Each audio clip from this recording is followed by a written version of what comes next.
I'd like to read to you Ephesians chapter 1. Paul, an apostle of Christ Jesus, by the will of God, to the saints who are in Ephesus and are faithful in Christ Jesus. Grace to you and peace from God, our Father, and the Lord Jesus Christ. Now, in the letters of Paul, we find certain characteristics, certain peculiarities, and one of that happens to be the way he greets the believers, or he greets a particular church. The way he would greet the church is he would say, grace and peace to you. Now, I believe that this is the proper order of things, and it was not just, a flippant way or a casual way of greeting people. I believe that Paul really determined that order of greeting people when he says grace and peace to you. Because we can never really experience the peace with God and the peace of God unless, first of all, grace has come upon our lives. You see, when we talk about peace with God, we're talking about reconciliation with the Lord. And why do we need reconciliation with the Lord? Because the Bible says that we are enemies of God. And why are we enemies of God? We are enemies of God because we have sinned against Him. And therefore, by virtue of our sinful nature and our own sinfulness, we are declared enemies of God. And so, we are in fact at war with God. So how then do we arrive at being at peace with God? Grace needs to appear in our lives. And what is grace? Grace is simply unmerited favor, undeserved favor. And that is something that takes place when we understand that our salvation is not our work, but salvation is completely the work of Christ. All we simply need to do is accept the person and the sacrifice of Christ. And by doing that and by repenting of our sins, grace, undeserved favor, unmerited favor will come upon us, and then peace with God takes place in our lives. We are reconciled with the Father.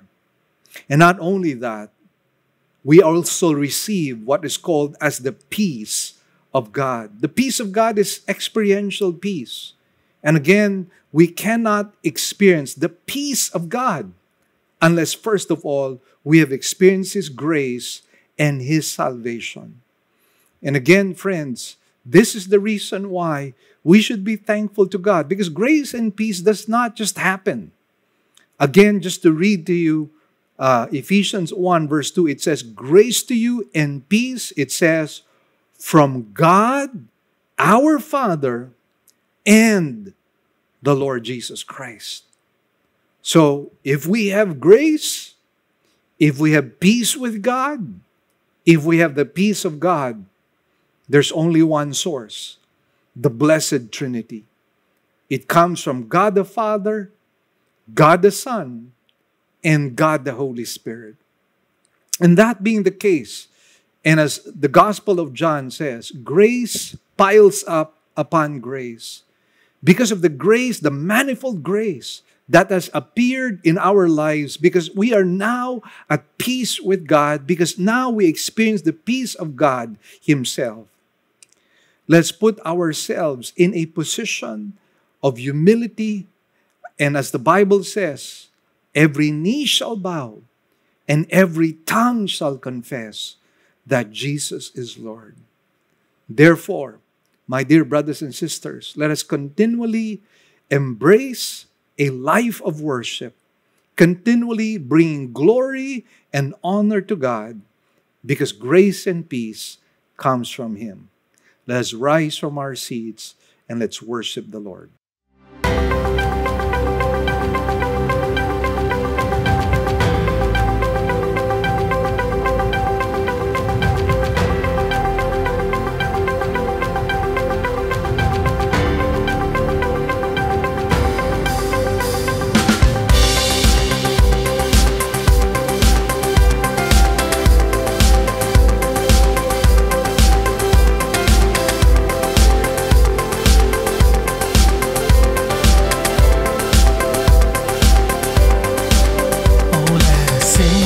God a brand new song, sing praise to Him, for He has done great things.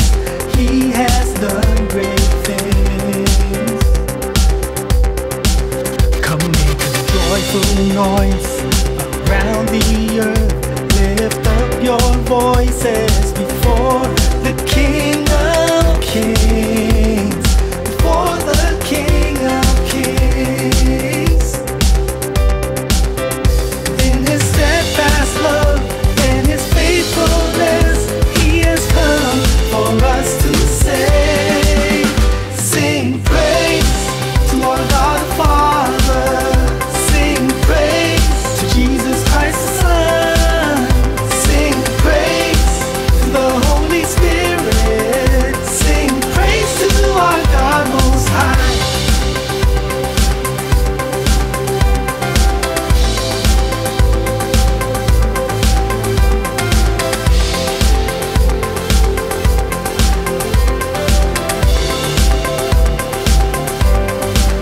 Oh, let the trumpet sound, the cymbals clap, let all creation shout.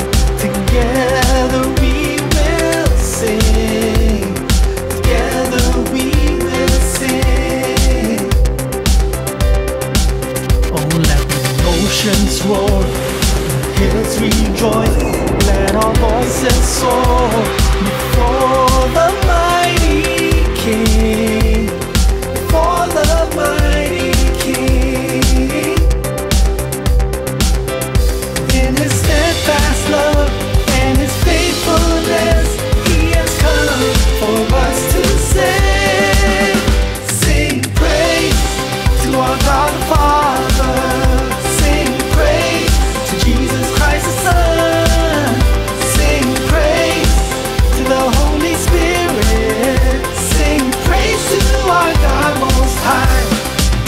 Sing praise to our God the Father, sing praise to Jesus Christ the Son, sing praise to the Holy Spirit, sing praise to our God Most High.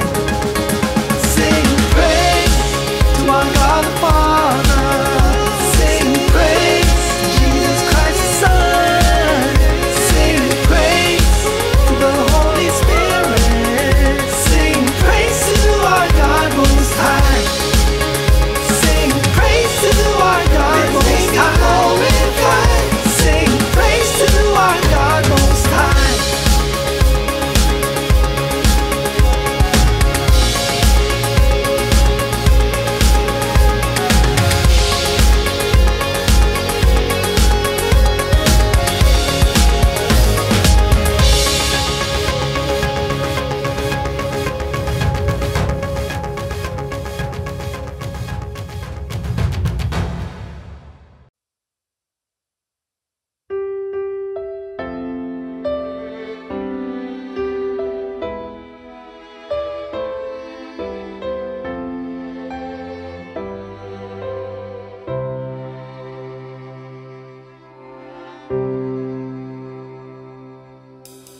Who is like the Lord God Almighty, who spoke the earth and all the heavens speak?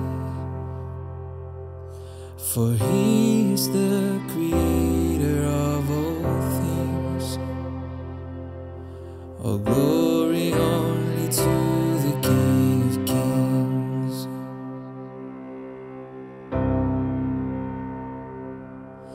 The sun is set to rise upon the east. The moon and stars declare for us to see the beauty of the Lord to us revealed. The song of all creation now we sing, from everlasting to everlasting, from age to age the same. For God so loved the world, he sent his Son. The Word made flesh and lived to overcome. Crucified to set the captives free. Rose again to render sin's defeat. Jesus Christ, the resurrected King. Now death no longer has its grip on me. Now death no longer has its grip on me. From everlasting to everlasting, from age to age the same. From everlasting to everlasting, from age to age the same.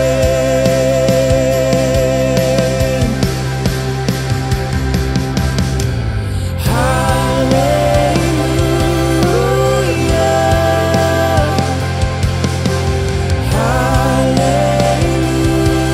hallelujah.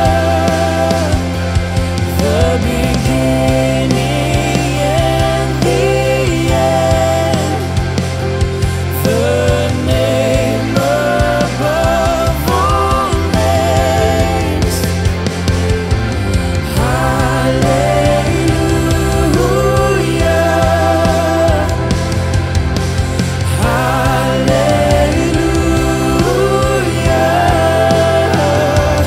the beginning and the end, the name above all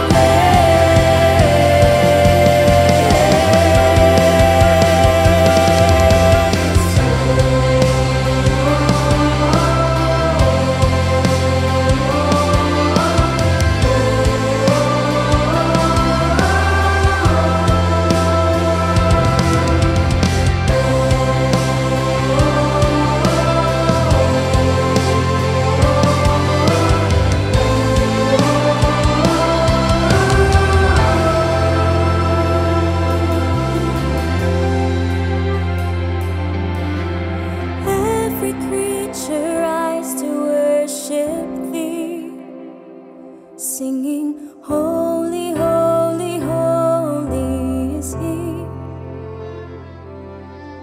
All glory, honor, power unto thee, singing, holy, holy, holy is he. From everlasting to everlasting, from age to age the same. From everlasting to everlasting, from age to age the same.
ang pag-ibig mo, walang katulad.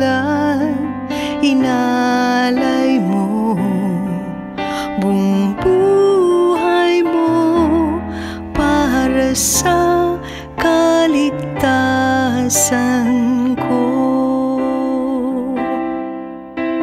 Wala nang ibang hihigit pa sa'yo, wala nang ibang katulad mo.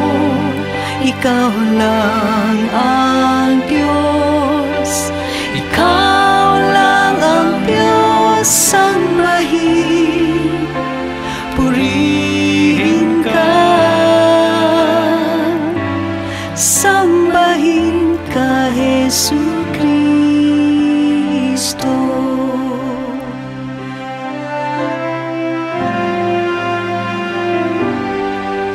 Aking Ama, puno ng awa, dakila ka, tapat kang tunay, tanggapin ang awit ko. Wala nang ibang hihigit pa sa'yo, wala nang ibang katulad mo. Ikaw lang ang Diyos, ikaw lang ang Diyos. Sambahin, purihin ka, sambahin ka, Jesucristo.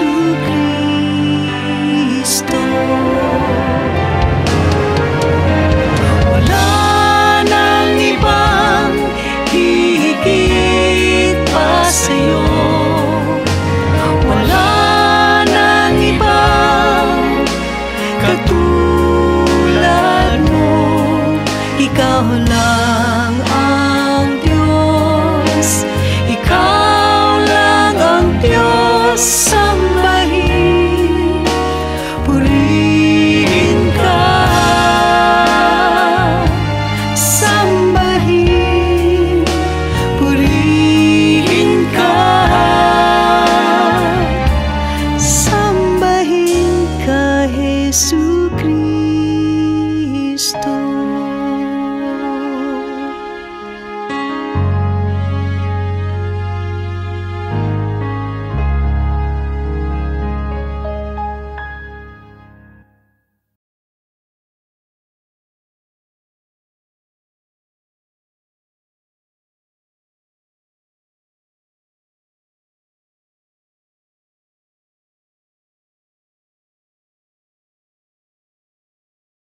Good news, brethren. As you very well know, we now have two services. We have the virtual service for majority of our members who still cannot attend our in-person gathering. And for those who are attending our virtual services, let me exhort you once again to check out our Facebook page, Living Word Christian Churches of Cebu International Incorporated, and also our website, www.livingword.ph. Likewise, you can check our YouTube channel to view our services. So for those of you attending our virtual services, we enjoin you to watch the coverage of our service every Sunday at 9 o'clock in the morning. Kindly visit our sermon as well over radio on DYFR FM 98.7 every Saturday and Sunday, 8 p.m. Now, for the in-person gathering, I'd like you to know that we're now going to increase the number of services. Beginning January 16, we will now have 2 Saturday services. The first Saturday service will be at 9 o'clock in the morning, which will be handled by Pastor June Nino Nalipay, and it's going to be a Cebuano English service. Likewise, on a Saturday at 3 o'clock in the afternoon, all the way to 5 o'clock, we have Pastor DJ Barrios preaching in our English service on a Saturday.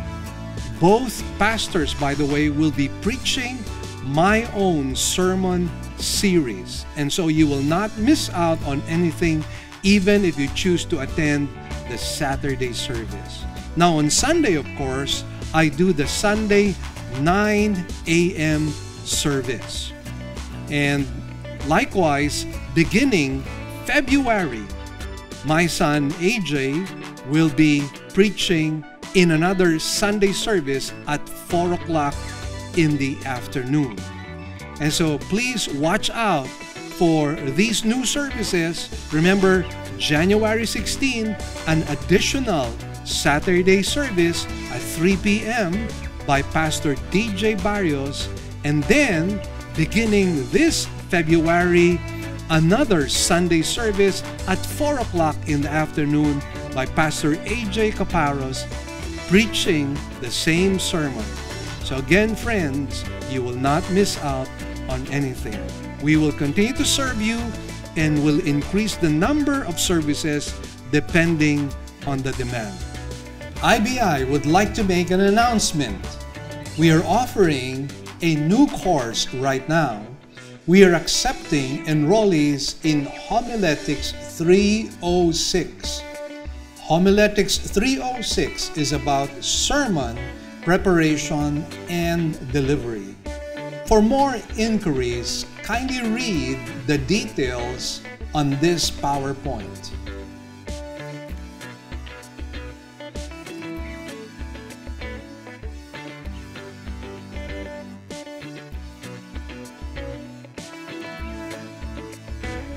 We'd also like to thank our partners and those of our members who have been consistently giving to partner with us in the work of the Lord. We'd like to share our giving channels to those who would like to partner with us in the work of the Lord. You can deposit your love offerings to the following banks. Banco de Oro. Account name is LWCCCII. The account number is 001-000-60800. We also have a BPI account. Account name is Living Word Christian Ministries, Cebu Incorporated. Account number is 1021023481. Finally, we have RCBC. Account name is LWCCCII. Account number is 14520052886. You may also send your love offerings and donations online through our website. go to www.livingword.ph and click Give, and then a dialog box comes out of it. Kindly click on your giving preferences. Thank you, and God bless.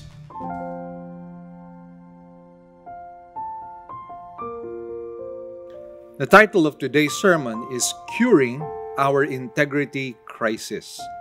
We will be taking our text from Matthew 5:33 to 37. May I invite you to rise as we read God's Word. Again, you have heard that the ancients were told, "You shall not make false vows, but shall fulfill your vows to the Lord." But I say to you, make no oath at all, either by heaven, for it is the throne of God, or by the earth, for it is the footstool of his feet, or by Jerusalem, for it is the city of the great king.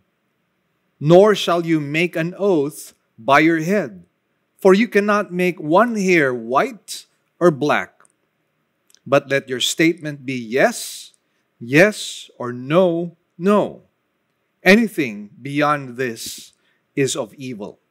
Let us bow before the Lord. Our Heavenly Father, we thank you and bless you. We thank you, O Lord, because you are faithful to us.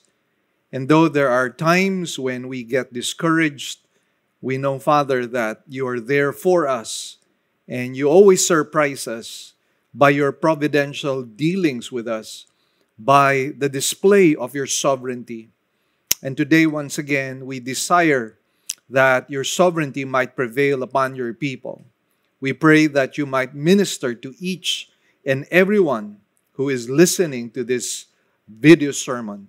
We come before you, Lord, seeking that your name might be glorified, your people edified, and that your people might be transformed into the image of your Son.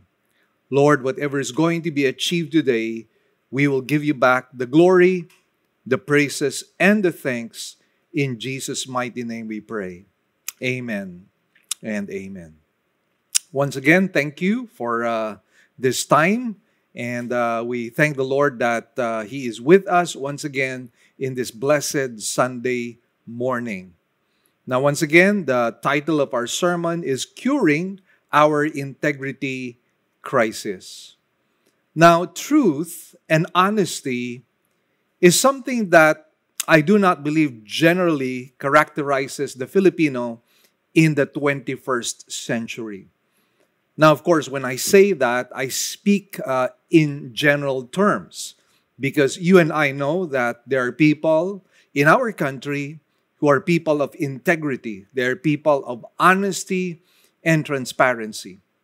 But having said that, I believe that it is a rare breed, or they are a rare breed.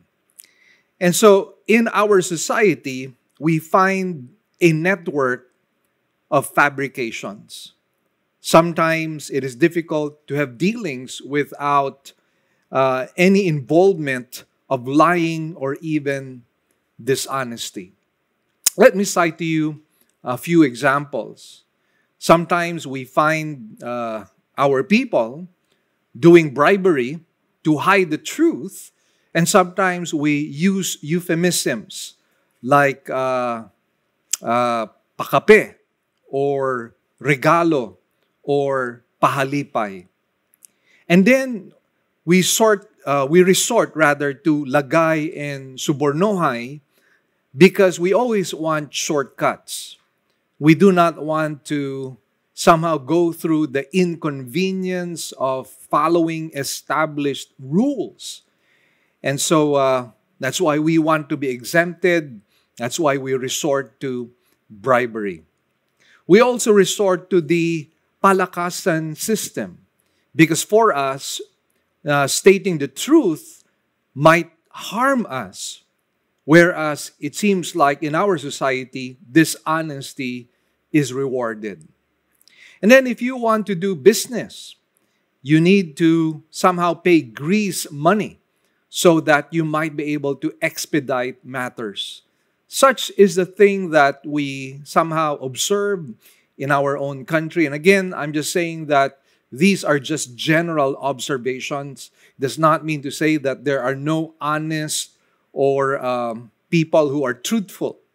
There are honest and truthful people in our country. But as I mentioned to you, it is becoming more and more rare. Now, the system of dishonesty has pervaded our society. It has pervaded our politics. It has pervaded our economy. It has pervaded practically every aspect of our society, such that it is difficult and almost impossible to disentangle ourselves from these corrupt systems that are deeply entrenched in our nation. Politicians oftentimes have credibility problems, and that is why nobody believes anybody right now. We have shaded truth, we have exaggerated it, we have made promises that we have not kept. Together with all this lying, we add, cross my heart, swear to God, mamatay man ko, God is witness. And Jesus, in this particular passage, is teaching us honesty, truthfulness. And he uses the passage of Scripture or passages of Scripture that belong to the Old Testament, which relates to making vows. So we have 3 lessons on how to have integrity based on the Old Testament vows, which are interpreted accurately by the Lord Jesus Christ. And they can be summed up into 3 A's. The 3 A's. The first A is abstain from misinterpreting the Old Testament vows. We find this in verse 33. And then in verses 34 to 36, we need to apply the vows properly. And then in verse 37, we need to advocate plain truth. And so let's dive into our text and let's unpack what Jesus has to say about these Old Testament vows and how the people of Jesus' times were applying it, or rather misapplying it. So in verse 33, we find abstain from misinterpreting the Old Testament vows. Matthew 5:33 reads, "Again you have heard that the ancients were told, 'You shall not make false vows, but shall fulfill your vows to the Lord.'"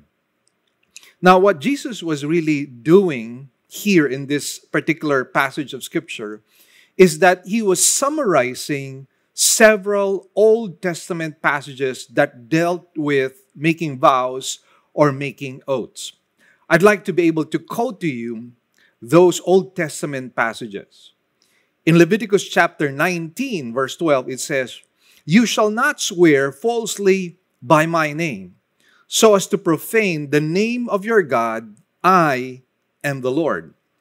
And then in Numbers chapter 30, verse 2, it says, "If a man makes a vow to the Lord or takes an oath to bind himself with a binding obligation, he shall not violate his word. He shall do according to all that proceeds out of his mouth."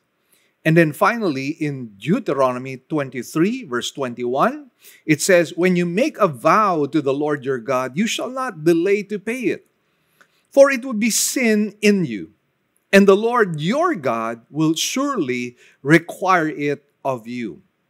Now, of course, the question is, was the Lord Jesus Christ implementing now a new law in the New Testament?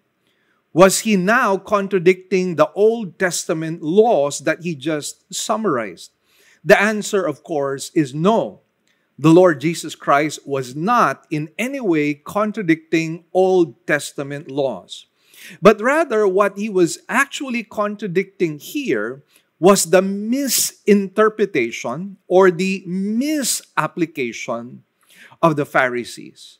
Because sadly, during the time of Jesus Christ, the making of vows no longer represented truth. There was so much lying and deceit, even as they swore before heaven or as they made oaths. There was so much lying and deceit. And so the Lord Jesus Christ was deeply frustrated with the lying, with the dishonesty.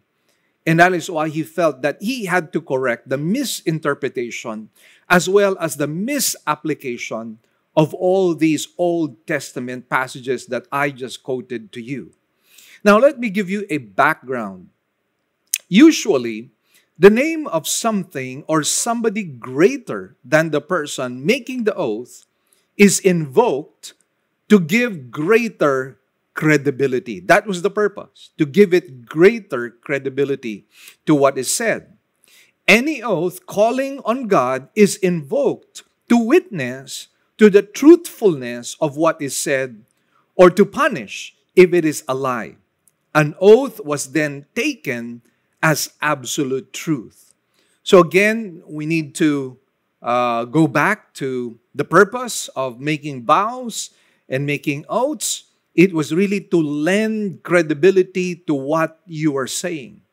In other words, when you made an oath, when you made a vow before the Lord, you are saying that what I am speaking about or what I am promising is most definitely the truth. Because if I do not speak the truth, then let the curse of God be upon me. So basically, that was the thought, the purpose, the intention of making vows during that time. Now, God allowed making oaths by His name, and even God Himself actually made oaths on certain occasions.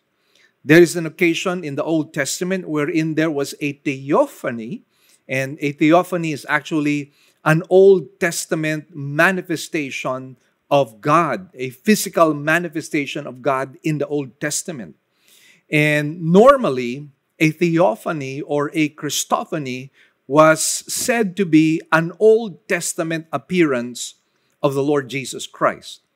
Now, in one of the Christophanies, in one of the theophanies, we find that the angel of the Lord makes an oath. And again, this is to say that this is the Lord Jesus Christ making an oath in the Old Testament. So let me quote to you Genesis chapter 22, beginning at verse 15.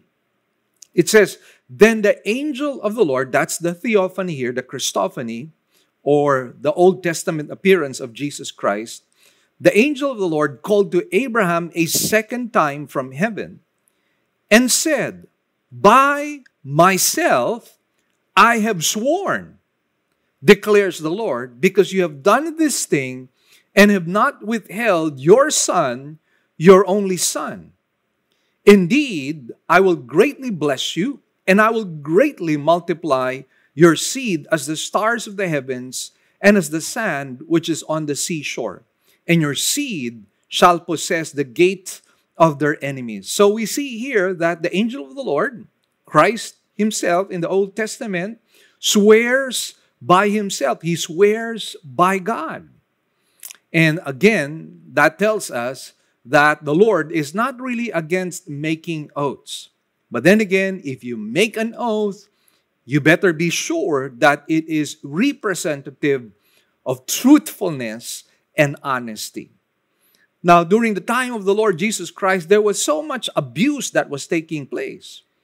Again, just to give you a background, people would swear by heaven, by the earth, by the temple, by the hairs on their heads.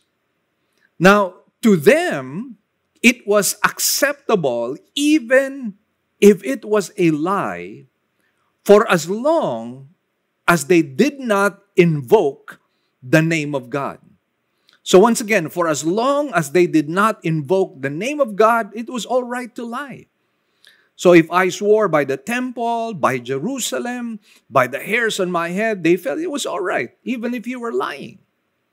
So the command in Leviticus 19 verse 12 was interpreted that swearing falsely by any other name is actually allowed or permitted by God. Swearing by any other name, not the name of God, is allowed under the Old Testament. So indiscriminate and insincere vows became so commonplace that no one actually took it seriously. So by the time of the Lord Jesus Christ, it had no value. Oaths and vows and promises no longer had any value. It was worthless. And again, as I mentioned to you, people did not take that seriously. Now, instead of being a mark of integrity, it became a mark of deceit and a mark of insincerity. And of course, in our country, we have so-called vows, which happen to be a joke wherein people say, Pex man, mamatay man si Tarzan, or Pex man, mamatay man si Jose Rizal. That is our own version of oaths or vows that are really just a joke. It is not taken seriously. And sadly, during the time of Jesus Christ, that had become what the oaths and the vows, that is what it became. And so, again, no value, it was worthless. So what the Lord Jesus Christ was saying was that they needed to apply the vows properly. And we find this in verses 34 to 36. In verse 34, it says, But I say to you, make no oath at all, either by heaven, for it is the throne of God, or by the earth, for it is the footstool of his feet, or by Jerusalem, for it is the city of the great king. Nor shall you make an oath by your head, for you cannot make one hair white or black. Now, the problem here is that the Pharisees thought that since they were not quoting the name of God directly, and they were just simply quoting the temple, the throne, or the earth, or the hair, they felt that they were not really committing any transgression. They were not committing any offense towards God. That was how they felt. And that is why they were free to lie. They were free to make oaths that were not really sincere. Therefore, these oaths were still done. But then again, the Lord Jesus Christ was saying, even if you do that, if, for example, you say, I make an oath by heaven, Jesus was saying, you're making an oath by the throne of God. It is still in the name of God. If you're making an oath by the earth, understand that the earth is the footstool of God. And since it is the footstool of God, you are still making an oath to God Himself. Now, you can likewise make an oath by your head, but then recognize that none of us are capable of making our hair either black or white. Only God Himself can do that. So what's the point? The point really is that if you make an oath by your head, you're still making an oath before God. It is still in the name of the Lord. And that is why they were in fact committing transgressions.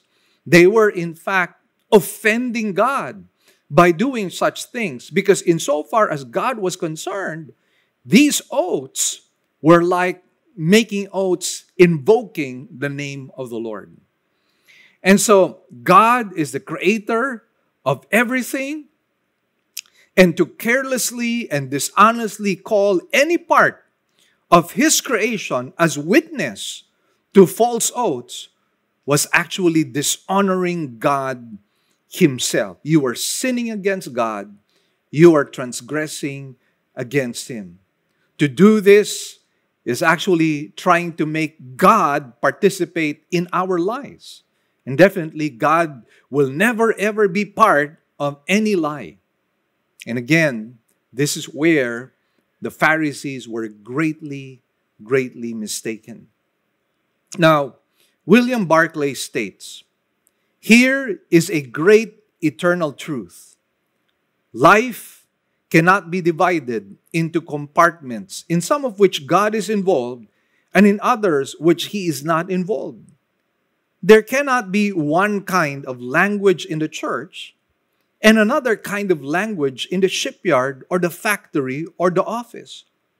There cannot be one kind of conduct in the church and another kind of conduct in the business world. The fact is that God does not need to be invited into certain developments of life and kept out of others. He is everywhere, all through life and in every activity of life. He hears not only the words which are spoken in His name, He hears all words, and there cannot be any such thing as a form of words which evades bringing God into any transaction.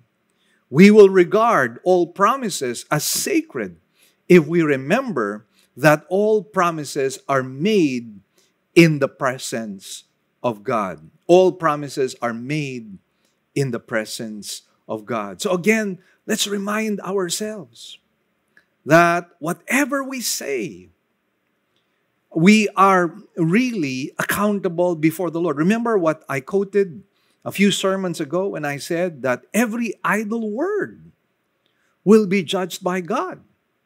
And that includes making false oaths or making false vows before the Lord. We will not be able to escape the all-knowing omniscience of God. We will be accountable to the Lord for everything that you and I say. Now, Jesus here was not really abolishing oath-making. He is simply discouraging the kind of vows that were deceitful, the kind of vows that we mentioned a while ago. Jesus did not want oath-taking which were less binding, meaning you do not need to fulfill it. He did not want hypocritical oaths, which were mostly lies. Oath-taking, however, if taken seriously and sincerely, was still permitted. Paul actually still made vows. In Romans chapter 9, verse 1, he says, I am telling the truth in Christ. I am not lying. My conscience testifies with me in the Holy Spirit. Now you will notice here that Paul was actually invoking the two persons in the Blessed Trinity to cite his honesty, to cite his truthfulness. Notice that he says, I am telling the truth in Christ. And then later on he says, my conscience testifies with me in the Holy Spirit. So he was citing the fact that he was speaking the truth. And by using the name of God, the name of the Lord Jesus Christ, and the name of the Holy Spirit, he was trying to lend credibility to what he was trying to say. And if Paul happened to be lying, he would definitely be accountable to the Lord Jesus Christ. He would be accountable to the Holy Spirit. He would be accountable to God. And that is why, again, Paul, through this practice, is showing to us it's not wrong at all to invoke the name of God for as long as we are telling the truth. Just make sure you are telling the truth. In 2 Corinthians chapter 1, verse 23, we find another example. He says, but I call God as witness to my soul, that to spare you I did not come again to Corinth. So notice, he says, I call God as witness to my soul. Now this time he was using the name of God the Father. He was invoking the name of God the Father. Once again, to cite the fact that he was telling the truth. And again, if he was lying, if he was being deceitful, he would have been accountable to the Lord. And that is why, again, it's not wrong at all to make vows and to make oaths, most especially in some very important occasions. In occasions wherein it is really very important that before God and before witnesses, we make certain promises. And we are to swear to God by no other name but God's, and only on significant occasions, but only with the intention of telling the truth. And two occasions that I can think of is when you are in the court of law, for example, or maybe even if you are being sworn into office. And just very recently, we find that in the United States, after Biden and Kamala Harris were elected into office, they were made to put their hand on the Bible. And basically, what that is doing or what that is saying is that you are invoking the name of God. By putting your hand on the Bible, you are invoking the name of God. And therefore, whatever you have to say as the President of the United States of America, you have to be telling the truth. And again, in the court of law, most definitely, since we are after justice, definitely we cannot be deceitful, we cannot make a lie. And that is why we in fact do practice swearing before a Bible as well. And again, that is invoking the name of God by speaking the truth. And likewise, when we get married, don't we make those marriage vows as well? And so when we do that, when we make those vows, let us remember we're not just making promises to one another, husband and wife, or husband and wife to be. We're making a promise before the witnesses, and we are making a promise before God Himself. And so it's very important, again, that we speak truthfully as we make those vows. Now, the principle here is that we are not to promote lying. We are not to promote lying. And sometimes, even in our own families, it so happens that parents often tutor their children into lying, most especially when they have debts that they need to pay. And so when the collector calls through the phone, we tell our children, tell them, I'm not here. And sometimes our children, because they're so naive, would say, my dad or my mom says that she or he is not here. And so again, the principle here is do not promote deceit. Do not promote lying. Promote only truthfulness. Now, you and I know that in the scriptures, the Lord Jesus Christ calls Satan the father of lies. And we do not want to fall in line with the activities of Satan. And so again, if you are a believer in Christ, if you happen to be a Christian, if you belong to the church, be sure that you are speaking the truth. Make sure that when you make vows, you will fulfill them because you are invoking the name of the Lord. Now, we are not to consider an oath less binding because every oath is made in heaven. Every oath is made in heaven. God is witness to what we say to ourselves and what we say to other people. And that is why it is binding insofar as God is concerned. Heaven is God's and is related to God and therefore in God's name also. Now here's the point. Whenever truth is profaned, God's name is profaned as well. Again, let me repeat that. When truth is profaned, God's name is profaned as well. Now let's ask ourselves the question, why do people lie? Well, one reason could be we don't want to hurt feelings at the expense of truth.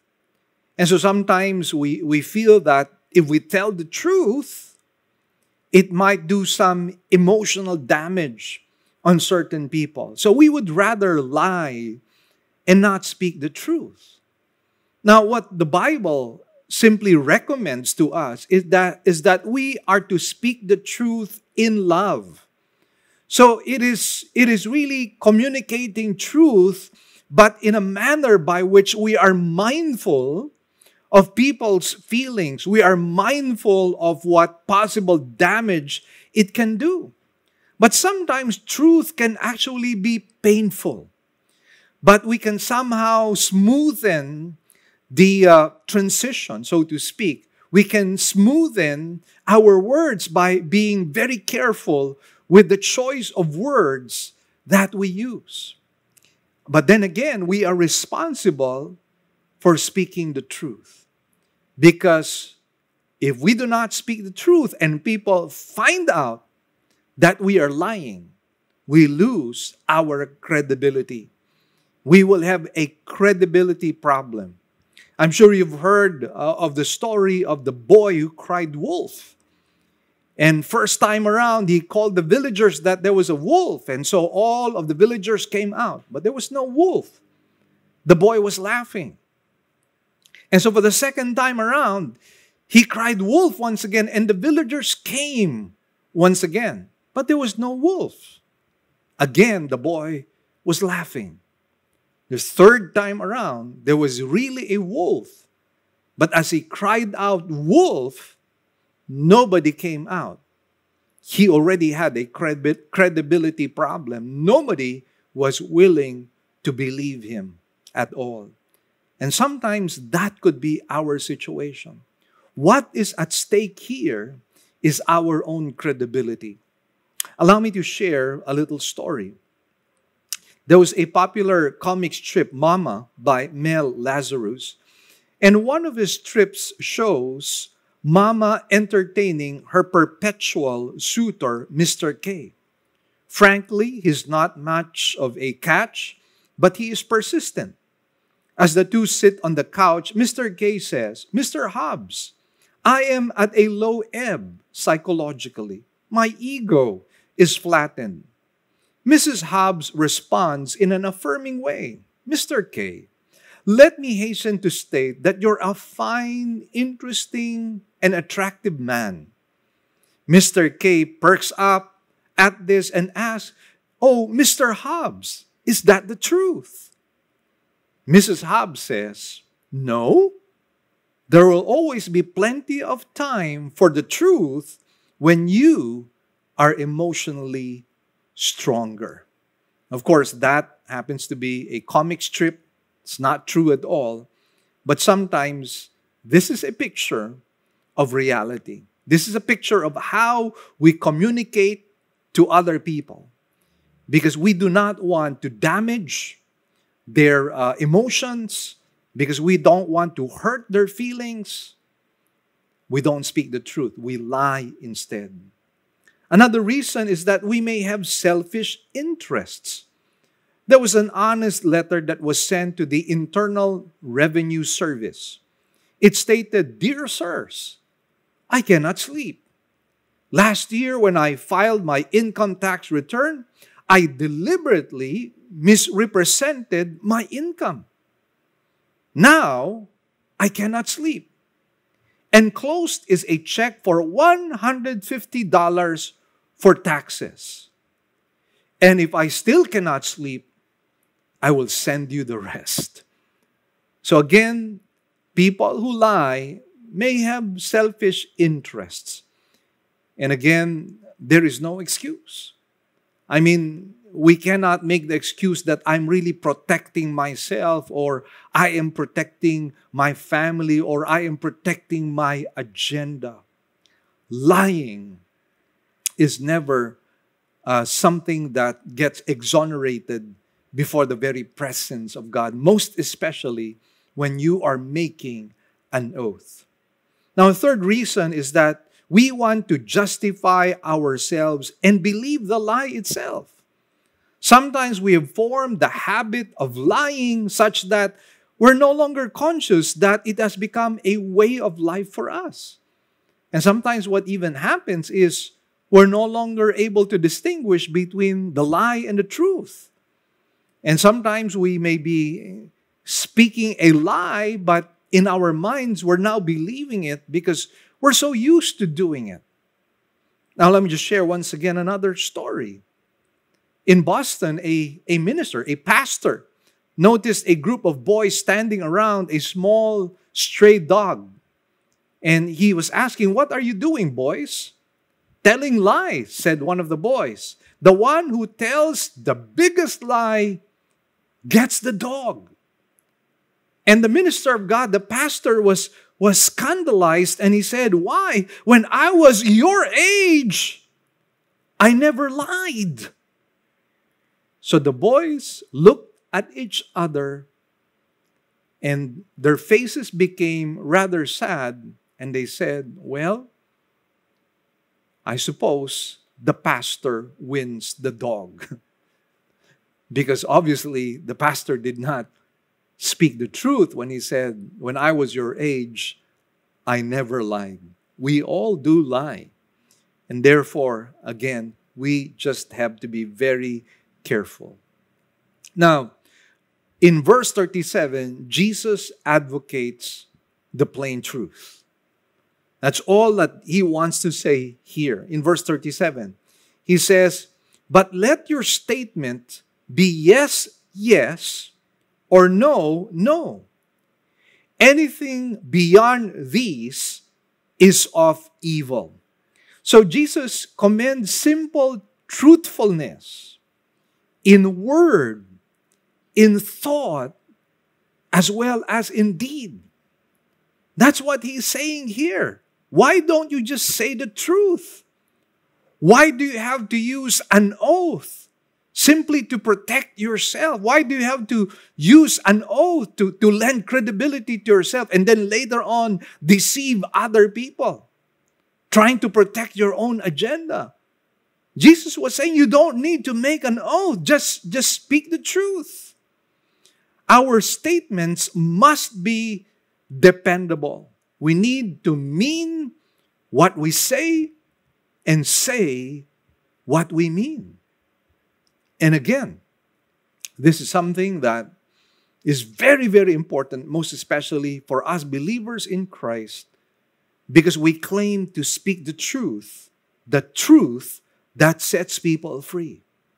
And therefore, it is incumbent on our part to be representatives, to be ambassadors of truth.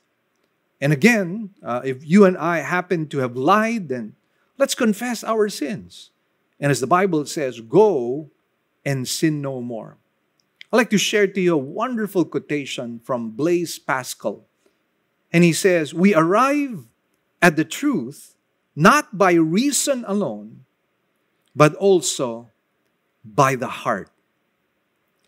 Again, let me just repeat that. We arrive at the truth not by reason alone, but also by the heart. That is why, and let me just point this very important fact. If you want to arrive at the truth, if you want honesty and truthfulness, most especially in our society, in our lives, in our community, there has to be a change of the heart. Blaise Pascal was spot on when he said that we arrive at the truth not by reason alone, but also by the heart. And that is why, if there's going to be a change of the heart, the gospel needs to be preached.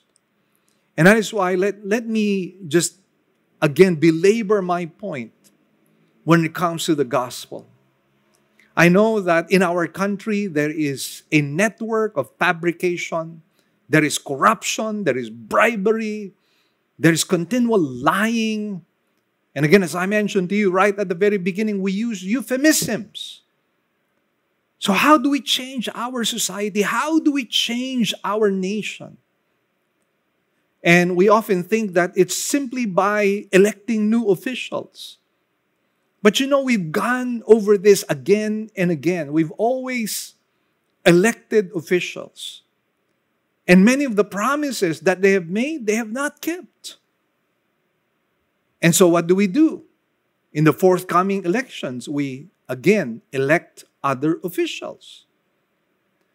And that is why the cycle of corruption, the cycle of lying continues on. Because honesty and truthfulness is something that should emanate from the heart. And only the gospel of Jesus Christ can change the human heart. Only when people come to Christ and say, Lord, wretched man that I am, who will set me free from this body of death? It is only when we acknowledge our sinfulness. It is only when we acknowledge that Christ is the only answer. It is only when we acknowledge that only the Spirit of God can indwell, empower, and change us that we will definitely begin to live a life of truthfulness and honesty. And that is why salvation is very much connected to truthfulness and honesty. And salvation, of course, is the message of the gospel. And the message of the gospel is you need to repent. You need to surrender your life to Jesus Christ. Make Him Lord and Savior of your life. Let the Holy Spirit indwell you. And as the Spirit of God indwells you, let Him transform you. For as the Bible says, if any man is in Christ, he is a new creation. The old things have passed away. The new has come. When the Spirit of God comes upon you and you speak lies, you will be convicted in your heart. You will be convicted in your conscience. And eventually you will find yourself confessing and asking for forgiveness. And later on, speaking the truth. Why? Because that is the effect of the gospel. That is the effect of salvation. It changes our lives. It changes our hearts. And that is why, for me, is there hope for our country? Yes, there is hope. But we need to preach the gospel to our people. We need to be determined to participate in the work of God. Hope is only found in the gospel. Do you know that Hitler based his whole policy on lying and said that it was the way to succeed in the world? This is what he said. If you want your nation to be great, you lie about it. And the more you lie, the more likely you are to succeed. History has proven that Hitler was wrong. And he paid dearly. He paid a stiff price for all the lying that he did. There is hope for our country. Do you know that during the pre-Hispanic times, before we were colonized by the Spaniards, we were in fact honest people. There were Chinese traders who would come to our shores and they would leave behind their goods. And the next time they would come, the following year when they would come, the Filipinos would bring goods which were bartered, value for value.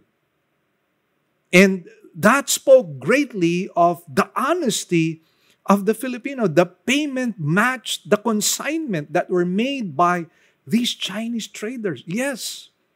During pre-Hispanic times, we were honest people. And we need to recover that. And the only way to recover that is through the gospel. And Christian, let me remind you, you are to be an ambassador of truth. So I pray that our study today has been truly meaningful and that we would be applying all these truths in our lives. So let's come before the Lord in prayer.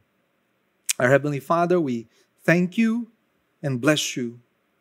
Thank you for this time that you have opened our eyes once again to the Scriptures. And we pray that we will not simply nod our heads, say our amens, and say our hallelujahs. Lord, may we be obedient and apply whatever Jesus has taught us. And He has taught us to be truthful and honest. So, Lord, let that be the kind of life we will have. We give you glory, praises, and thanks. In Jesus' blessed name we pray. Amen.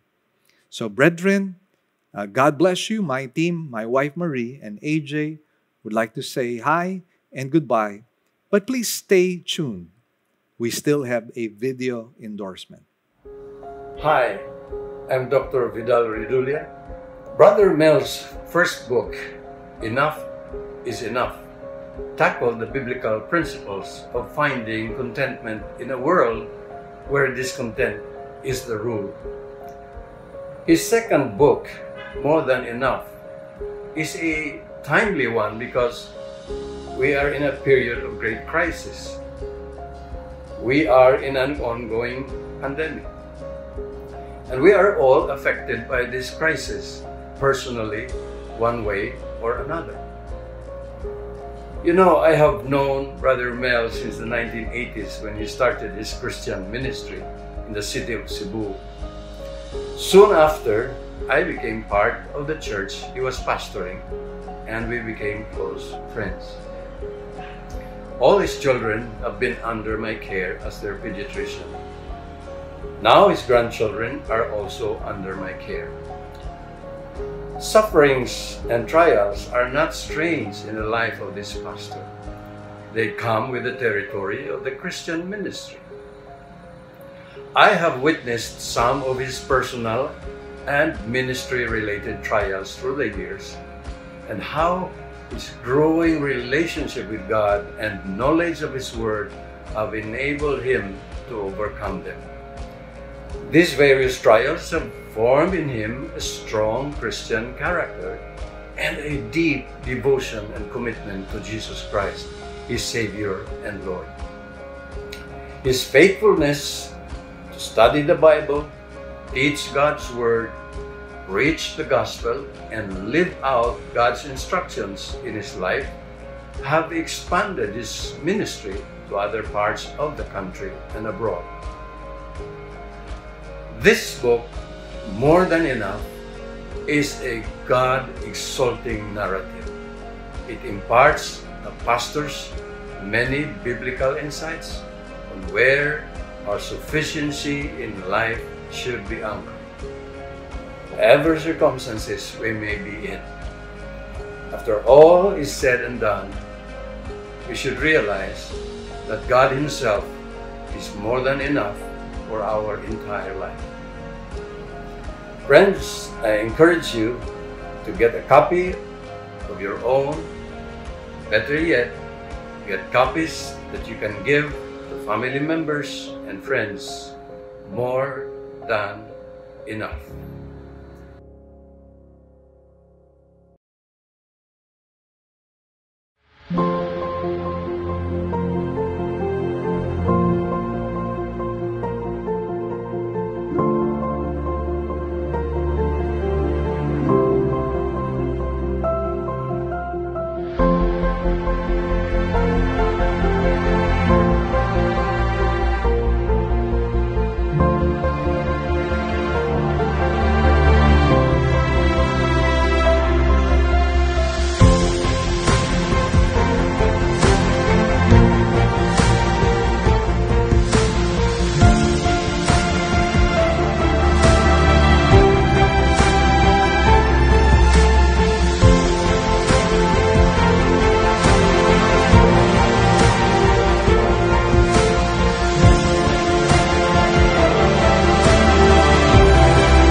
you.